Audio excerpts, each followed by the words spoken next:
This is another video outside of my Apollo Moon hoax series videos.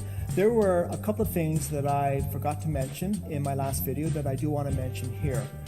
The first thing I want to mention is an individual by the name of Bob Williams.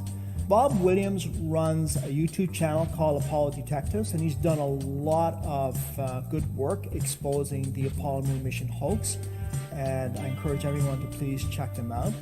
And he's also taken my videos off my YouTube channel, and he enhances the production and the quality and then repost them on his YouTube channel. So really appreciate what he's doing for my videos. And the other thing that I do want to talk about as well with Bob Williams is the work that he's now doing on seeing if film in a camera would have worked in the vacuum of space. Now this is important because 50 years ago there was no digital photography. All of the photos that we see today that were taken of the astronauts allegedly on the lunar surface were taken by cameras using film. And there's now questions as to whether this film would have worked in the vacuum of space. So far, the work that he's doing is showing that there were some serious problems using film in the vacuum of space. So he's going to be writing this all up soon, and I'm going to be discussing his work in my second book, which will be due out this summer. So again, thank you to Bob Williams, and please everyone check out his YouTube channel, Apollo Detectives, for some really great work on exposing the Apollo Moon mission hoax. Now, the second thing I'd like to talk about is the inevitable comments that you're going to get from NASA proponents, specifically proponents of the Apollo Moon mission, the Apollo Moon missions. And what some of the comments can get very interesting. Now, I knew this going into this research, and when I published my book, that there was going to be, some controversy here. It's a very controversial subject, so I understand that you're going to get this kind of pushback from NASA proponents of the Apollo Moon missions. But there are 6 individuals that I would like to single out. First of all, let me start with their names. Their names are very interesting. They're all fictitious names, so bear with me on the pronunciation. First one is One Big Monkey. The second one is Brian Pop Robson.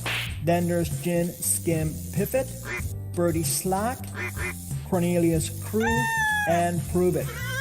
There's some very interesting fictitious names. Now, I've been going back and forth with these individuals on YouTube, blogs for months now. And it gets to a point where you can only go so far. You want to take it to the next level. So I've actually challenged all of them to a debate on Skype.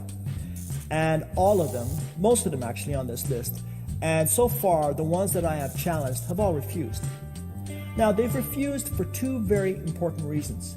The first one is that they would have to, in order to agree to a Skype debate, they would have to reveal their true identity, and that's not something that they want to do. The second reason is that they're obviously not confident in their knowledge of the Apollo Moon missions. You see, blogging on YouTube gives you a lot of time to respond to your opponent. So you can go to Google and you can go to Wikipedia and source all this information and then copy and paste it, and then add a few comments here and there, and they think they look articulate doing so.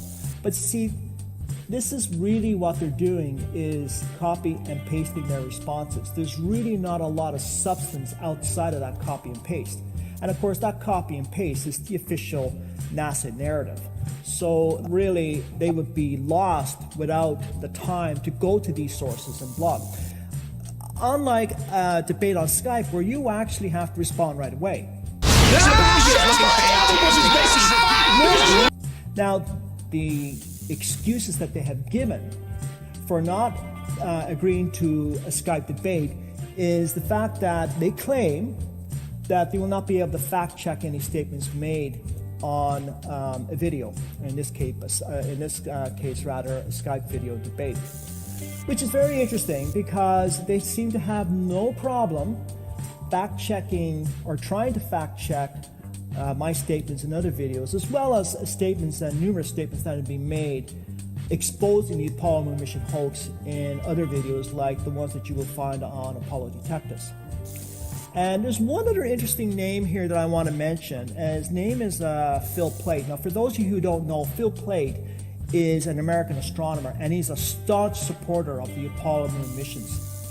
I suspect, I can't be sure, but I suspect, as so do others, that he may be one of the 6 names that I've mentioned. Again, I'm not sure, but I have noticed some similarities in his approach to talking about or defending the Apollo moon missions, the same copy and paste narrative. It's a great way to come on there hiding your identity, and by hiding your identity, then you feel free to say anything. And amazing how brave they all are when it comes to blogging on YouTube videos. Obviously not brave enough to come on Skype. So the offer is still there. I'm challenging all of you to contact me in the information that I'll leave below this video for a debate on Skype. And I would also like you to blog on this video, because I think you owe everybody an explanation. I think you need to explain why you refuse to debate me on Skype. I mean, you're out there defending the Apollo moon missions, that's okay. But you know what? You need to actually reveal your identities and once and for all, debate on Skype. That's the only way all of you are going to be taken seriously. So, again, I await your response.